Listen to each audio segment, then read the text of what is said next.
Coming up on City Spotlight, we are back on location in Effingham.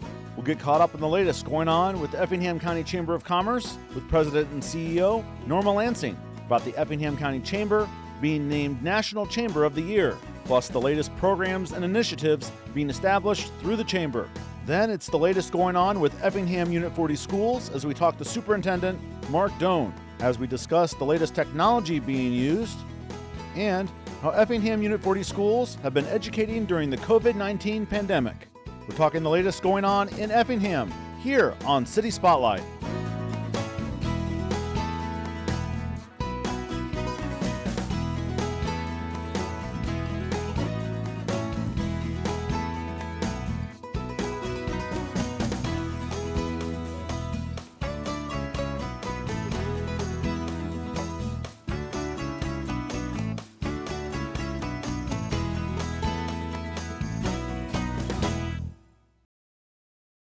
City Spotlight is supported by Consolidated Communications. CCI is honored to salute the cities and their leaders in the area, as well as providing TV, internet, and phone service to local homes and businesses.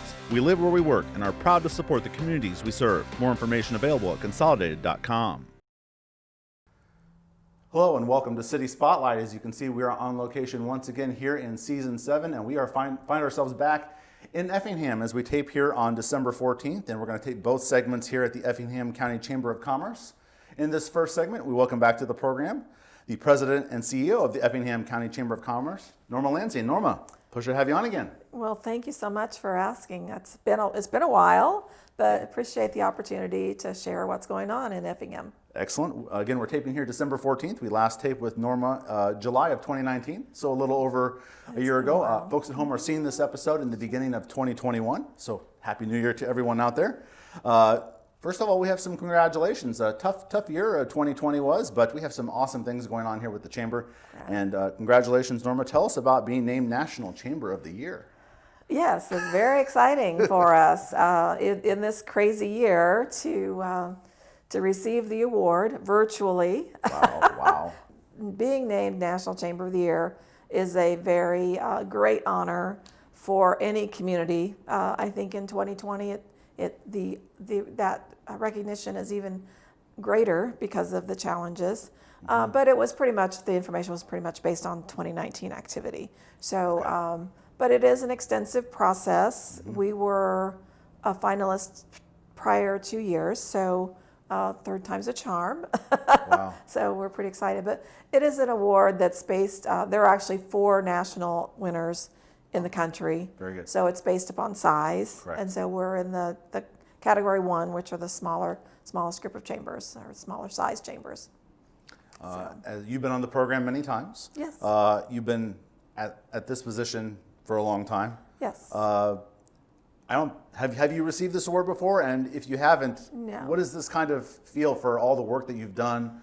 I know it's maybe not just all on you. I mean, it's a whole. It's a team. It's team absolutely effort. a team effort. Not just the staff team, but Correct. the volunteers of the chamber, and then the membership of the chamber.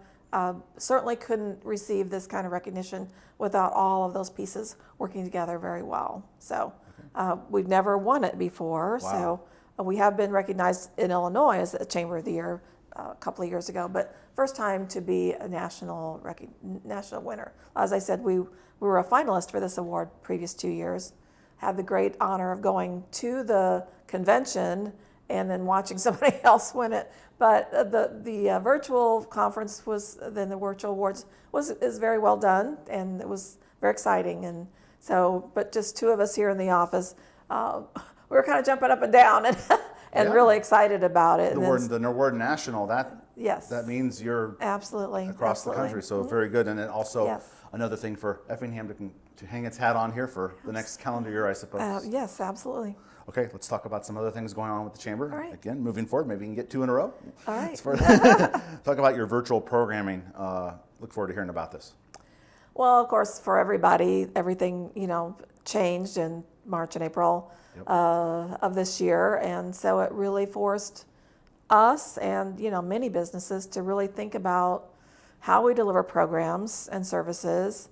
Of course, many of our events were canceled, but we were able to turn some of them into virtual. As I mentioned earlier, one of our biggest fundraisers ended up being a complete virtual event.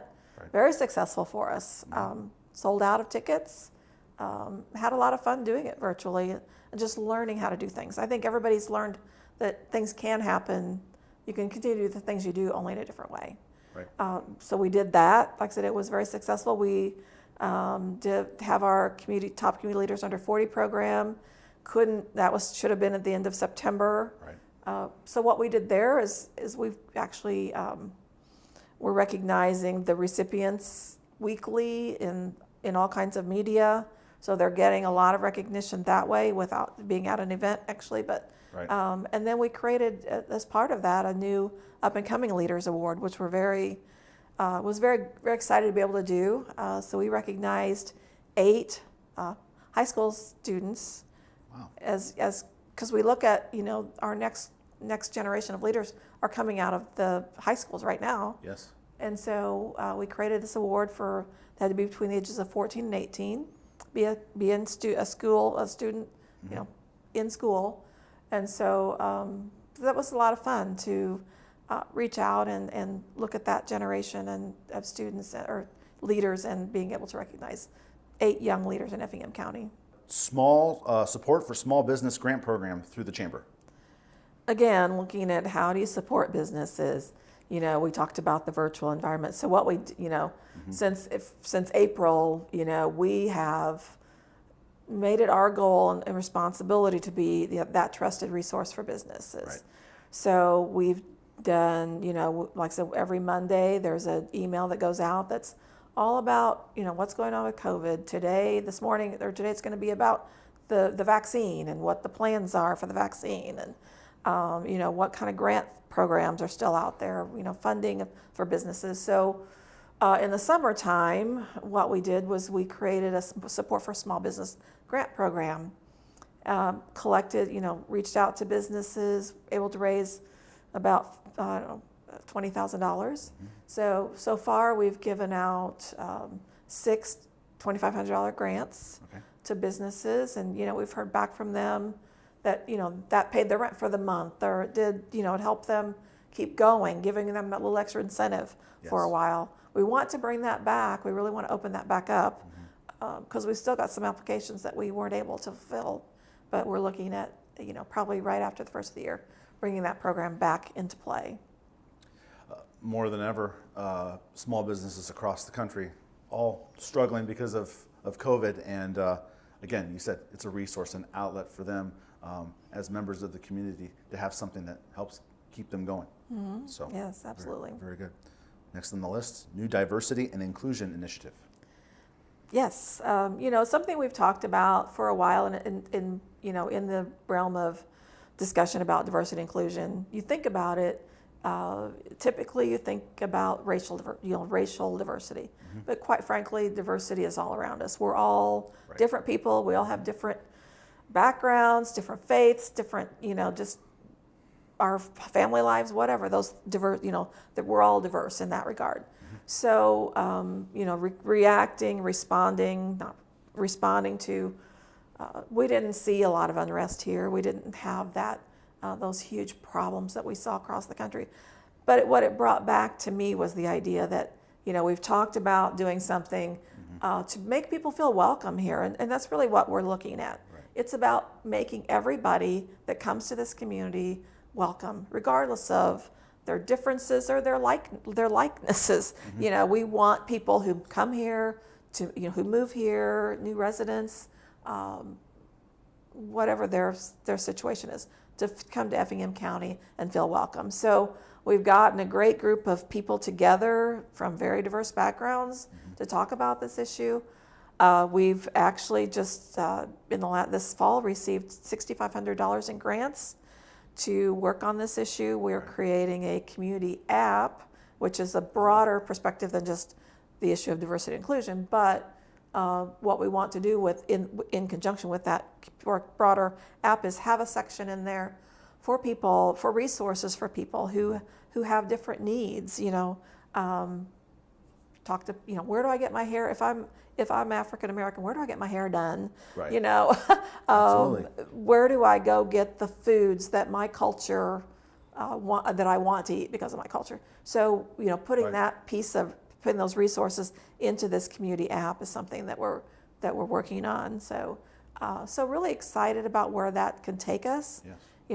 When we get back to being able to do in-person events, we'd love to do some kind of a cultural fair, some kind of cultural expo, something like that, to just showcase the people. Effingham is a very diverse population. That it may not be a large piece of the population, right, but we have a lot of diversity here, and we need to celebrate that.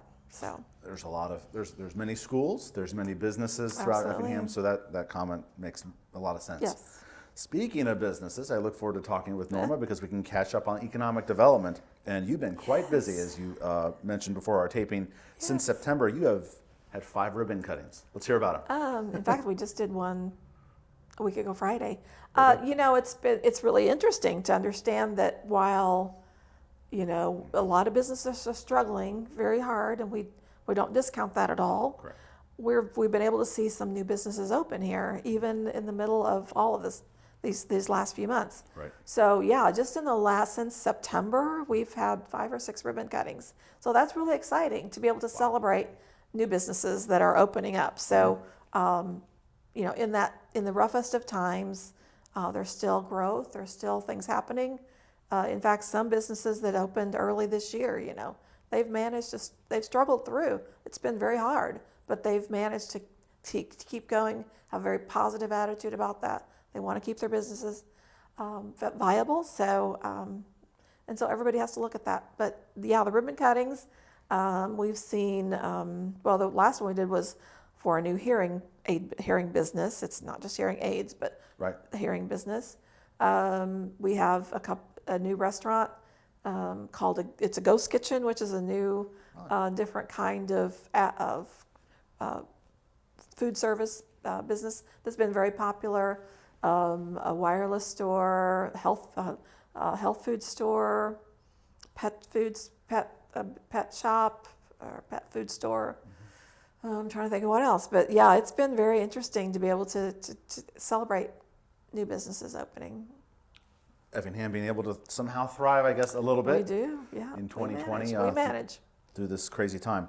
We're going to have Superintendent of Unit 40 Schools, Mark Doan, in our next segment, and he's going to talk a little bit about this. But Norma, what can you, from your vantage point, what can you tell us a little bit about the Effingham Regional Career Academy, which we've talked about here on City Spotlight before? Well, the Career Academy is a technical high school program that we've been working on for half a dozen years, 6 years or so. Quite a while now. Now, quite a while. But for a while, things were really moving forward late last year, beginning of this year, and then we got, kind of got the halt. But, we're putting the wheels back on the bus right now, and it's moving forward. We've got a lot of interesting things. In fact, we have, Mark will talk more about this, but 14 school districts that are interested in sending students. It's a lot. That's big. That's huge for us. We're in the middle of a grant application right now that would be able to help get us funding to start actually constructing the building. And it's just that collaboration of business and school, working together, government to make this happen is what makes Effingham tick, I think, a lot, is how we really work together to solve our problems and make things happen here. Big team effort there on the Effingham Regional Career Academy. We'll talk more about that in our next segment with Mark Doan. It's been a pleasure getting caught up on the latest going on with the Chamber, thank you. Effingham and Effingham County. Norma Lansing, pleasure as always having you on City Spotlight. Thank you. Well, thanks for having me. Pleasure. And coming up next here on City Spotlight, we'll talk Effingham Schools with Unit 40 Superintendent Mark Doan. But first, let's take a look at some of the upcoming activities going on in Effingham.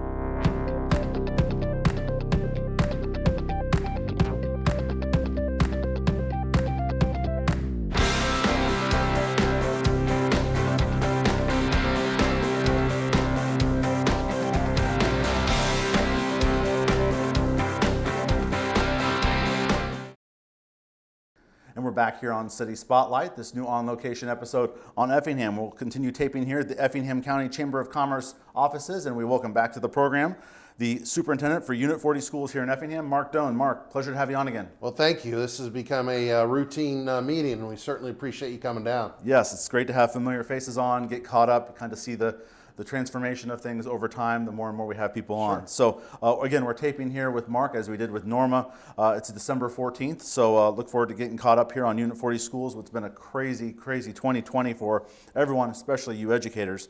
Let's talk about what Norma finished off in her discussion we had and get caught up on the Effingham Regional Career Academy. She mentioned a few things there, but what would you like to talk about with the ERCA? Well, first of all, with the COVID back in the spring, it kind of put everything on hold a little bit. And so we kind of coasted there for a little bit. But this year, the executive committee has put forth a new effort, readjusted and moving things forward. And a couple big items that are coming up. The intergovernmental agreement between about 14 school districts at this point. We hope to have more. Wow. But right now there are 14 school districts from a little bit north of here to south and west that are planning to participate. And so we just finalized the intergovernmental agreement through the legal channels last week. It's now out to the school districts. We hope to get those back approved and ratified by each of those school districts here in the middle of January so they can be submitted with a grant application. So the second big part of things that are going on is the state of Illinois came out with a manufacturing training academy grant. There'll be 2 of those, and they run through the community college districts.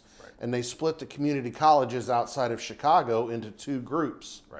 And Lakeland, which is our community college, is in one group. And so our ERCA, which Lakeland is a leader in, and I already had a plan to build a building, but we're going to submit a grant at the end of January and it's not a matching grant. So it's basically money that could be used for the building and or outfitting the building. And hopefully that will come true. You know how grants are. We don't know for sure. But we feel... Wait and see. Well, but we feel pretty strongly the fact that the work that we have done and the partnerships that we've built with businesses and the chamber and Lakeland College and the schools, 14 schools, in an area that we don't have a training facility. And if you look at even the state's information, in our southeast Illinois area, region, we're the second highest concentration of manufacturing jobs. So common sense would lead you to believe that maybe that would be a place to put a facility. But absolutely, we're hopeful that's the thinking. So we're really looking forward to those 2 items, and then hopefully beginning of the year here we'll have some major a couple announcements on some major funding as well. Folks at home are seeing this episode for the first time in the latter half of January, so a lot of things coming down involving the ERCA. Yes, and hopefully we'll have some good news. Excellent, very good. And we'll definitely get caught up on that the next time we have you on. All right, next on the list, and something brand new to Unit 40, the one-to-one initiative. Yes, we've always been very strong in the technology area in Unit 40. We have not had a one-to-one initiative. And through the situation that's going on and all of that, our board and administration came together and put that as a quick directive. And in fact, I was just saying, Friday we started handing out laptops to seniors, and we'll go from seniors down. We have 2,300 kids in our school system, and kindergarten and pre-K will be on iPads, but grades 1 through 12 will be on laptops. And so we will have those. Our goal and our plan is to have all those out and in the students' hands by when we have break after the 22nd, which will be next Tuesday. All right. So we're taping here December 14th, handing them out just a couple days before we're taping here, and getting going here with the new semester, which we'll talk about here at the very end. Very good. Talk about the interactive board project. Involves new math. Well, yes, we as part of our technology reinvigorating and taking a stronger step in that area, we use a lot of districts and a lot of schools have used smart boards and projectors and things like that. Well, projectors are moving out, and technology has moved in regards to interactive boards. So we did a pilot. We were supposed to do it last spring, got pushed back to this fall. And so This fall, we did a pilot with a couple different types of boards, interactive boards. We're going to do a combination. At a lower level, we're going to use a BenQ board, and then at grades 1 through 12, we're probably going to use interactive and or just regular TVs. So it's going to be up in our board meeting on Monday. We're going to have a recommendation to purchase a number of those, and hopefully we can get pre-K through first grade or second grade outfitted this summer, every classroom with brand new boards. And so the district is putting forth, making a concerted effort to try to upgrade in those areas and give our students the best opportunity and learning environment we can. A lot of technology floating around Unit 40, so look forward to hopefully all that comes to fruition for everyone to use. Very good. Last time we talked, Mark, was July of 2019, and we were talking about a lot of physical changes going on at the time with many buildings, but we're going to focus on one thing that's going on to phase 3. I got it right. Effingham Junior High School. The last time we talked, I believe new air conditioning was going in. What's going on and what has happened recently? Basically the 1939 portion, the 3-story portion and to the north in the gym, that's pretty much done. It has air conditioning, new windows, new flooring, new walls, new equipment. They're pretty much done. We still have the south end of the building, which will occur this summer. Okay. That was the new portion, which was 1967. Right. So that'll be as soon as school's out. We'll start with, there's some asbestos abatement still to go on in regards to tile flooring and some of the ceilings. But by the end of next summer, we should have pretty much, we'll have some items that we always have, walkthrough items that we have to clean up and clear up. But the main portion of the project will be done.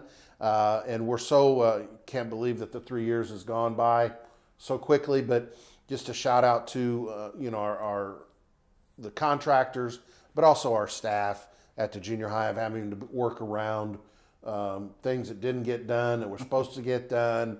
And then you throw the COVID issue on there. Wow. Can't use lockers and you have every go one way and all sorts of things. So everyone's really kind of been flexible, and we certainly appreciate that. But in the end, it's a drastic change, a drastic upgrade, which needed to be done. The bones of the building were great. But we've just pretty much took it down to the walls and new floors and new heating and air. And we started with about 174 window air conditioners, and now we're down to probably around 50. And hopefully, and by the end of the summer, we'll be done with all of those. This past summer, some major changes that occurred are we have a new bus pickup line in the front. We have a new parent pickup line in the back. Wow. And we have a new parking lot. And those weren't really health, life, safety items, but they're items that needed to be done for safety and also just for movement of people. And so we had those done and got those done on time and started okay in August. And it's really been a better situation for everyone. Touched upon many things here with you, Mark. Now, what I've enjoyed talking and hearing about how it's worked for all the educators to this point here in this season of City Spotlight, how you guys have been learning during all this. So briefly just tell us, how has it gone? When did you guys start the school year, and how have students in Effingham Unit 40 been learning? Well, just real quick to the spring, everybody stepped up, staff and parents, and everybody was flexible, and that's continued. Right. And so this year, what we felt from a district standpoint, how important it is to have students in school on a regular basis. And so most of our county, I believe, we've been in school every day.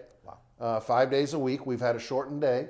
We've had students from the high school start around 7:50 and end at 1:30. And then the other schools start around 8 and end around 2:30, or 2, excuse me. Right. And then we've kind of kept that because at the elementary levels, we have a remote teacher that handles like for each grade level. So we have a remote teacher for first grade and second grade and third, up through fifth grade. Now junior high and high school is different because there's so many. So when we have students that are on remote, the teacher not teaches during the day, but then the rest of that day is with the remote. The main thing that's really been frustrating is the in and out, right? Where students are quarantined or they become isolated. have a positive and get isolation, but the quarantine part, because if you're within a certain range, then you're quarantined for 14 days. And that could happen multiple times. And unfortunately, we've had that with some students. But our staff have really stepped up in regards to providing them an education. But we're finding with many districts and the people that I talk to in other districts, those students that are at home, majority of those are struggling more so in the remote learning than they are when they're at school. That's what we're finding. And hopefully this second semester we can continue to encourage parents to get students back into class. We certainly understand if there's a medical reason for that, but we also just feel that, and research shows that that's best for students. And so our staff has worked tirelessly. It's something that no one really could plan for. Absolutely. You know, even if you have the summer, things come up every day and in situations that nobody has ever handled before. So you do the best you can. You be upfront. You be transparent. And I think our parents have been, to my knowledge, every person that I've been approached with by out in the public have been very appreciative of the school district trying to continue to have as much normalcy as possible. Flexibility is the key word. Everyone having to maybe adapt and change the way they do things. So no different is education. Sure. And it's, I know it's frustrating. It's frustrating for parents. It's frustrating for students. It's frustrating for our staff. We just try to keep an eye, light at the end of the tunnel, and hopefully we have that. We're just try to be positive, because we affect, and I just sent something out this morning, you know, we affect students one way or the other every day. Right. And we just want to make sure we try to make a positive impact. And so that's our goal, and that's what we try to work for every day.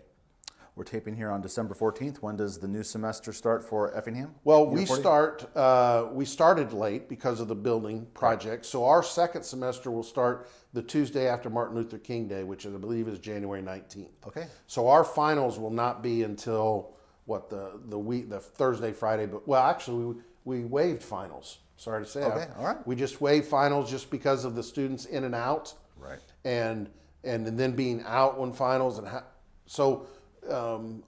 our curriculum committee and our board of education approved waiving those finals for the first semester. So we won't have finals, but we'll pick up extra days of instruction, right? Right. So we'll pick up 2 or 3 days of instruction, which is good. And so again, we have to be flexible, and our staff is working well to do that. And so that we felt that was in the best interest of our kids and of our staff. Kudos to all of our educators, superintendents here in Central Illinois, and on the work that you've had to do. And obviously the community has been a big partner and teamwork in making this all happen. So Mark Doan, Superintendent, Unit 40, Effingham Schools. It's been a pleasure getting caught up with you on Effingham Schools. Thank you. Thank you so much. Pleasure. And that will do it for this latest On Location episode on Effingham here on City Spotlight. We'll see you next time. City Spotlight is supported by Consolidated Communications. CCI is honored to salute the cities and their leaders in the area, as well as providing TV, internet, and phone service to local homes and businesses. We live where we work and are proud to support the communities we serve. More information available at consolidated.com.